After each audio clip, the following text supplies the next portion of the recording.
Hello friends, good evening. आइए मैं आपको आज का हीरो मोटो का ये टेट एक्सप्लेन कर देता हूँ हमने कैसे बनाया था। इसका लाइव टेट वीडियो मैंने ऑलरेडी पब्लिक चैनल पर डाल दिया है। सो उसको आज हम एक्सप्लेन करेंगे कैसे हमने इस ट्रेड को बनाया था, हम क्यों बनाया था। सो इसके लिए हम सबसे पहले डेली चार्ट पर चलते हैं और डेली चार्ट से स्टार्ट करते हैं। डेली चार्ट पर अगर देखोगे इसके पूरे ट्रेंड को, तो हीरो मोटो काफी स्ट्रांग है। ये हाइस पर हाई तोड़ते हुए ऊपर जा रहा था। अब हम चलते हैं रिसेंट एरिया पर।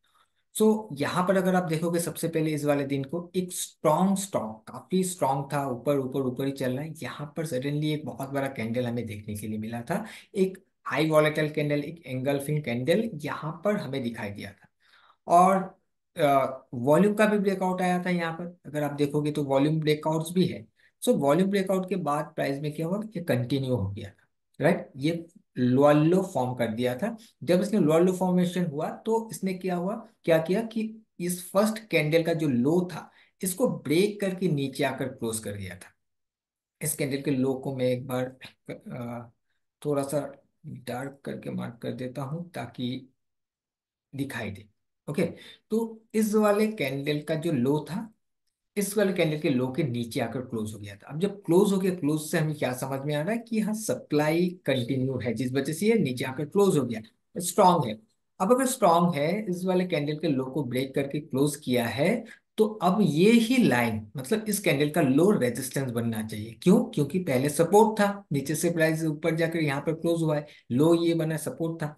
जब इसने ब्रेक डाउन किया है, सपोर्ट ब्रेक कर लिया है, अब प्राइस इसी जगह पर रेजिस्टेंस लेना चाहिए, इसको रेजिस्टेंस बनाकर गिरना चाहिए। ठीक है, तो ये दो कैंडल से हमें ये समझ में आ रहा है। अब इसका बात बाद में करते हैं, उससे पहले थोड़ा सा और पीछे आते हैं।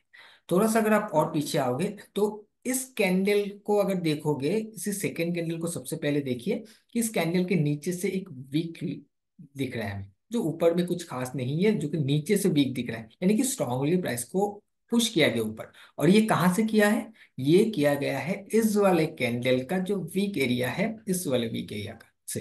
अब इस वीक एरिया का क्या इंपॉर्टेंस है आपको ऑलरेडी मालूम है। क्यों इंपॉर्टेंट है? इस वीक एरिया पर क्या अवेलेबल होता है आपको मालूम है। और इस वीक एरिया का जो भी डिस्काउंट एरिया है, डिस्काउंट एरिया तक आकर प्राइस बाउंस किया और इस वीक एरिया को छोड़कर ऊपर जाकर क्लोज हो गया। इस वीक से हमें समझ में आ रहा है कि प्रेशर नीचे से आया हुआ है, इस वाले रेंज से आया हुआ है। इस रेंज पर डिमांड था, जिस वजह से प्राइस में ये देखने के लिए मिला है। ओके, इतना अभी हमें समझ में आ गया है। अब आज के दिन को अगर देखोगे, आज का ओपनिंग आज का ओपनिंग इस वाले कैंडल के रेंज के अंदर हो गया, जबकि इसी लाइन को, इसी लो को रेजिस्टेंस बनाना चाहिए। प्राइस का क्लोजिंग यहाँ पर है, नीचे से ऊपर जाकर रेजिस्टेंस लेकर गिर जाना चाहिए, लेकिन इसका ओपनिंग हो गया इस लाइन के अंदर, यानी कि स्ट्रॉन्ग ओपन हो गया। अब जब स्ट्रॉन्ग ओपन हो गया, इसका मतलब क्या है कि जिसको रेजिस्टेंस बनाना चाहिए था, जिसको हिट करके रेजिस्टेंस कंफर्म होना चाहिए था, ऐसा कुछ नहीं हुआ। यानी कि ये अभी भी सपोर्ट में इंटैक्ट हो सकता है, मतलब इसी को ये अभी सपोर्ट बना सकता है और इसी को सपोर्ट बनाकर प्राइस बाउंस कर सकता है। ओके, तो एक चीज हमें ये समझ में आ गया कि स्ट्रॉन्ग ओपन हो रहा है तो अभी इसी को सपोर्ट बना सकता है। अब इसी के साथ अगर आप निफ्टी को देखोगे, तो निफ्टी का आज का जो ओपनिंग है वो रेंज बाउंड ओपनिंग है, कल के रेंज के अंदर हुआ है। सो रेंज बाउंड ओपनिंग के हिसाब से आज के दिन में क्या होना चाहिए था ये आपको मालूम है। सो रेंज बाउंड के हिसाब से प्राइस में हमें आज का जो वॉलेटिलिटी है, वॉलेटिलिटी रिड्यूस होके अपसाइड में शिफ्ट होना चाहिए था, ऐसा ही दिखना चाहिए, जो कि दिखा भी है। साथ ही इसके ओपनिंग भी हमें कंफर्म कर रहा था कि स्ट्रांग ओपनिंग है, कहीं ना कहीं सपोर्ट बिल्ड होता है तो प्राइस में हमें बाउंस देखने के लिए मिलेगा। इतना हमें डेली चार्ट में समझ में आ गया। अब चलिए हम 5 मिनट्स पर चलते हैं और देखते हैं 5 मिनट्स पर क्या हुआ है। अब 5 मिनट्स पर देखोगे तो ये वाला जो लाइन है, ये जो पर्पल कलर का ये लाइन देख रहे हो, ये था लास्ट टू लास्ट डे का लो। अब इसको मैं थोड़ा सा भी क्या करता हूँ, कलर को ग्रे कर देता हूँ ताकि कलर की वजह से थोड़ा डिस्टर्ब ना हो हमें। मुझे डिस्टर्ब लग रहा है कि यहाँ पर इतना सारा लाइंस दिख रहा है। अब यहाँ पर देखिएगा, लास्ट सेशन को देखिए। लास्ट सेशन पिछले सेशन को ब्रेक करके नीचे आ गया था, तो इस वाले सेशन में क्या हुआ, लोअर लो लोअर हाई फॉर्मेशन के साथ प्राइस नीचे आया। जब ये प्राइस ऊपर से नीचे आया था, इस वाले एरिया पर एक सप्लाई बनाकर नीचे गिरा था। जब ये सप्लाई फॉर्म हुआ, जब एक पॉइंट ऑफ इंटरेस्ट बना था, तो इसने प्रीवियस डे के लो को ब्रेक कर दिया था।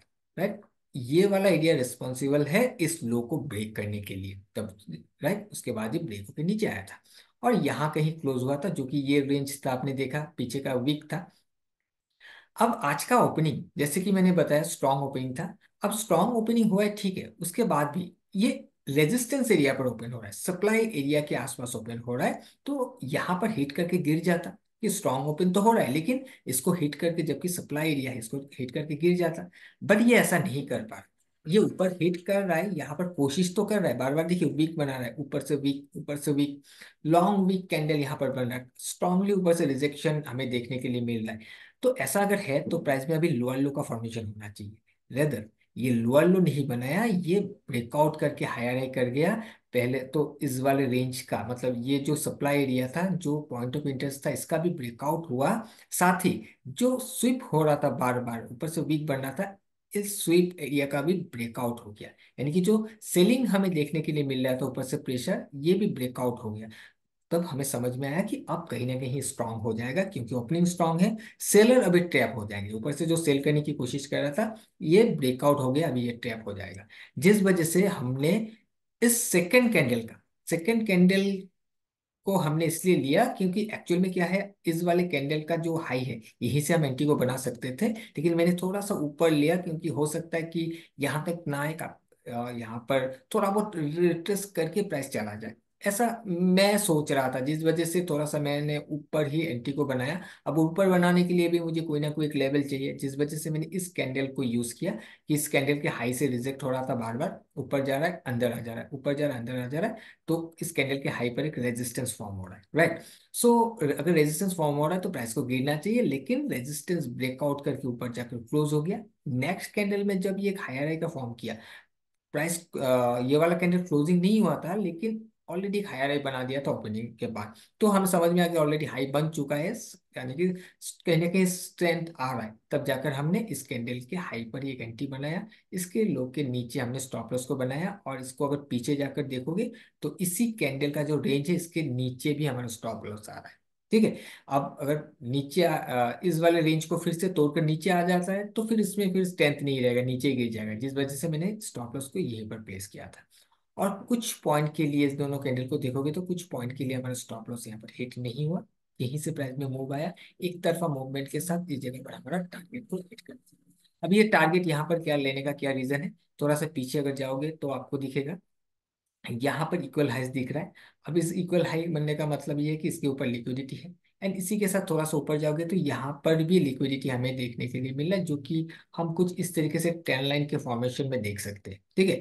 तो मैंने इस वाले इक्वल हाई के ऊपर का जो लिक्विडिटी है इसको ही टारगेट किया कि इसका लिक्विडिटी अगर लेने जाएगा तो यहाँ पर जाकर प्राइस हिट कर जाएगा, क्योंकि यहीं से लेकर यहाँ तक स्टॉप लॉसेस होगा। और वैसा ही हुआ, एग्जैक्टली exactly उसी को ही टच किया, टच करने के बाद मेरा टारगेट वहां पर हिट हो गया, हम निकल गए, और प्राइस फिर कहीं पर भी मूव नहीं कर पाया, ना ऊपर जा पाया ना ही नीचे आ पाया, ये फिर यहाँ पर ही साइडवेज हो गया। ओके, सो आई होप कि आपको ये समझ में आ गया होगा कि कैसे हमने स्टेट को बनाया है, क्या हमने लाइव मार्केट में देखा, मैक्रो में हमने क्या देखा, माइक्रो में क्या देखा, मेरा क्या थॉट प्रोसेस था, कैसे हमने एनालाइज करते हुए ये डेट को बनाया है। आई होप आपको सारी चीज क्लियर हो गया होगा। Okay, so thank you for watching this video. हम मिलेंगे फिर कोई इंपॉर्टेंट टॉपिक के साथ जो कि मुझे लगेगा आपको बताना चाहिए। ओके, चलिए, बाय बाय।